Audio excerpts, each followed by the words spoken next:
Hello and welcome to my channel.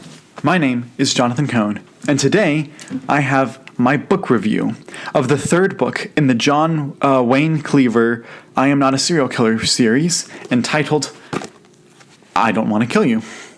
This is the third book in the series, written by Dan Wells. The first book was I Am Not a Serial Killer, and the second book was Mr. Monster. Now, I read the first book right before I started the channel, so I didn't get to put up a review up of it, but I enjoyed it. I thought it was a good book. It was very enjoyable read.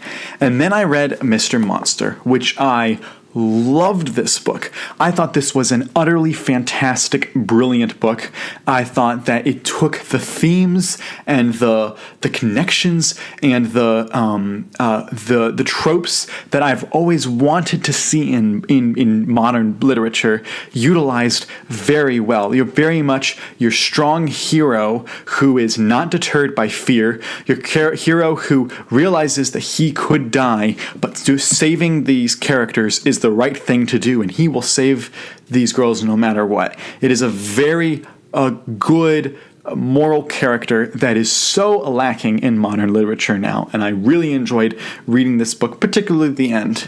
And I went in very excited to read I Don't Want to Kill You, and I came out with two things. One, much like Mr. Monster, it is an excellent, excellent book. And two, this is a very tonally consistent and well-developed trilogy. This book is very hard to discuss without spoilers, but my review will be without spoilers. I will say that I really liked the journey that John Cleaver goes on. Each and every book, he has a very specific journey that he goes on as a character, and you can see that they are natural progressions from one to the next to the next. And by this book, he has had a tremendous journey in his sociopathic tendencies. And the other characters, the character of Brooke, the love interest from the last book, she has a very big character journey in this book. You also have his mom, who also has a very big character journey. You also have some of his friends from school who have character journeys, as well as some of the local townspeople. And really, the town of Clayton really has its own identity in this book, and it is very interesting to see how the people react to all the murder, react to all the deaths, react to the slow knowledge that, there's something else behind this that's not just pure murder. Maybe there's another spiritual entity at play. And I really enjoyed all of it. And when you get into some of the characters, particularly John's mom, she is the standout of this book. Some of the conversations between them at home, where they're just talking, is really powerful stuff. And you see the complete arc from book 1 to book 3, not just for John, but also for the mom. It's really clear and really well developed. There is a mystery at play in this book, and while the mystery itself was the least interesting of the 3 books that I read, it was still a very intriguing mystery. And so I was hooked on the edge of my seat, and new developments would come, and I was trying to figure out if it was a character we knew, if it was a character we didn't know. I was mostly wanting to make sure all my favorite characters survived or not, which was interesting. And he does this writing tool where he will lead you to a certain place. You are ready for the end of the chapter. All right, the character, he's got his tools. He's got everything. He's going to go over and he's going to go investigate this crime scene. Perfect. Let's go. And then the last line of the chapter, and even he turned up, they were dead. And I'm like, what? They're dead already? We didn't even get to see it. Or the chapter says that their blood was smeared everywhere before he even got there. And you're like, what? And it's frustrating in the moment because you feel that that should have been the beginning of the next chapter. But what it does is it makes you so viscerally angry that you have to keep reading because you want to see what is going to happen next in the book. It is absolutely brilliant the way he hooks the audience. I was blown away by how much I needed to keep reading. I read the whole book in one day, which is not it's not uncommon for me, but it's not super common either. I only read a book in one day if, one, it's really short, or two, I am super invested in it. This book was mostly the latter. It's not a long book by any means. None of the books in this series are long, but it is certainly not a super short book that is just a quick read. This book had me hooked, though. I was super invested, had to find out, and the characters were just so well done.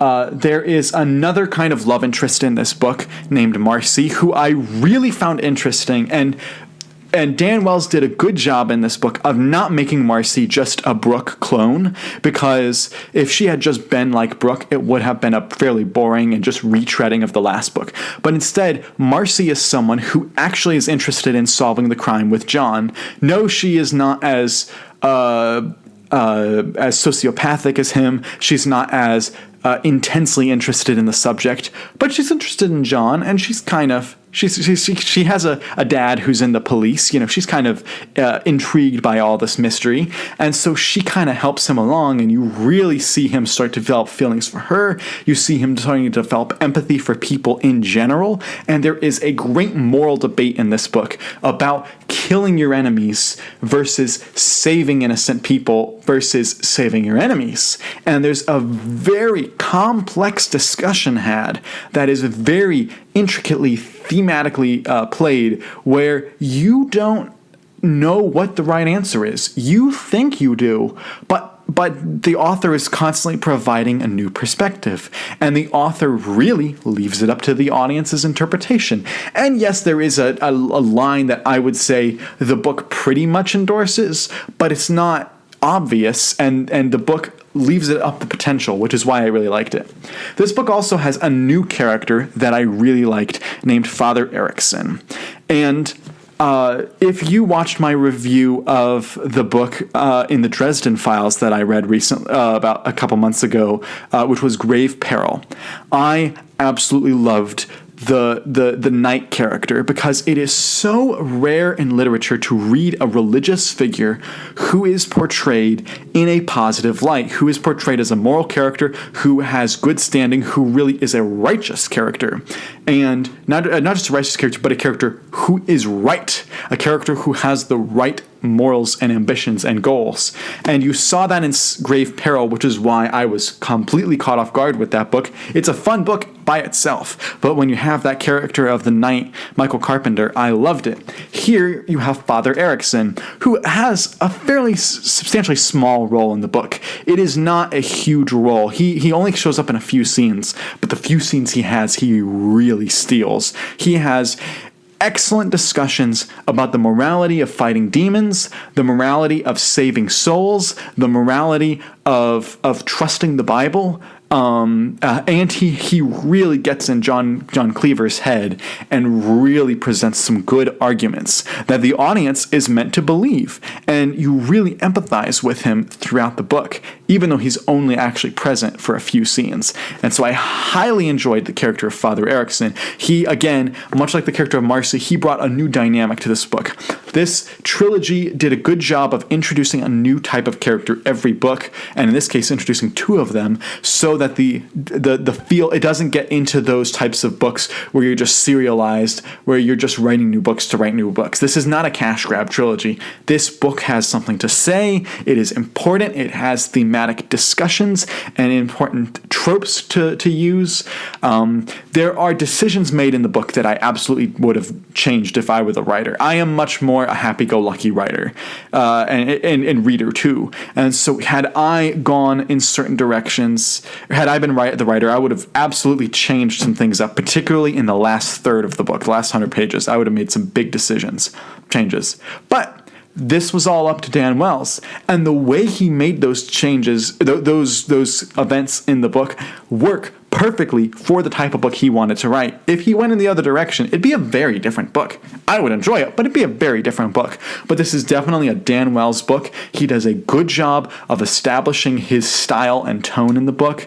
And also, I think I talked about this a little in Mr. Monster, but this is a funny book. There are some great lines in this book. One of the lines in this book happens between John Wayne Cleaver and another character, and John Wayne Cleaver Cleaver says basically, I'm not going to kill you. I'm going to turn you into the police. The police are going to decide what to do with you, and they will be the judge of you, and they will take care of you for the rest of your lives. And the other character says, but they'll kill me.